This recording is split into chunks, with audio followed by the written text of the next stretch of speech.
તો નમસ્કાર મિત્રો, ફરી એકવાર સ્વાગત છે તમારું। સત્તાધારને લઈને ખૂબ મોટા સમાચાર સામે આવી રહ્યા છે। સત્તાધારના સોશિયલ મીડિયામાં ખૂબ જ વિડીયો વાયરલ થઈ રહ્યા છે। મિત્રો, સત્તાધારના મહત્વ વિજય બાપુએ કહ્યું, અમારો કોઈ ઉદ્યોગ ધંધો નથી, અમે તો સનાતન ધર્મના ખુલ્લા મેદાનમાં સેવા કરીએ છીએ। સત્તાધારના મહત્વ વિજય બાપુ પર તેમના જ સગા ભાઈએ ગંભીર આક્ષેપ કર્યા છે, જેના જવાબ વિજય બાપુએ મીડિયા સમક્ષ ખુલીને પોતાનો પક્ષ રજૂ કર્યો છે।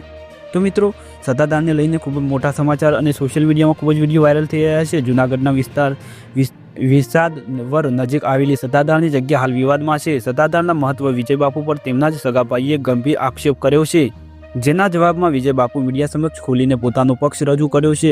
સત્તાધારના મહત્વ વિજય બાપુએ વધુમાં વધુ કહ્યું હતું કે વિવાદમાં તો ઊભી કરવામાં આવેલી એક પટન છે, જે ચોક્કસપણે માણસોની તેની પાછળ જે પૂર્વાશ્રમના નીતિભાઈ ચાવડાએ પોતાના મતવયો રજૂ કર્યા છે।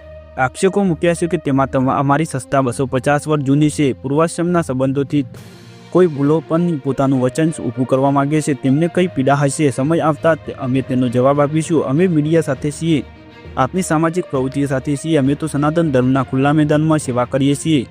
અમારો કોઈ ઉદ્યોગ કે ધંધો નથી, અમારી કોઈ એવી નીતિ કે વ્યવસાય નથી કે લોકો બોલવીને હિપ્રોઇટ કરીને અમારા સોપાન ઊભું થાય। અમારો પ્રભાવ સાથે જોડીને ઊભો રહેવાનો છે, અમારો પ્રભાવ તમારા દ્રશ્ય સુધી આવવાનો છે। આક્ષેપો કરાવ્યા છે કે બધાને મારે છે, પણ અહીં આવી દારૂ પી કપડાં કાઢી બહેનો દીકરીઓને ગારો બોલે છે।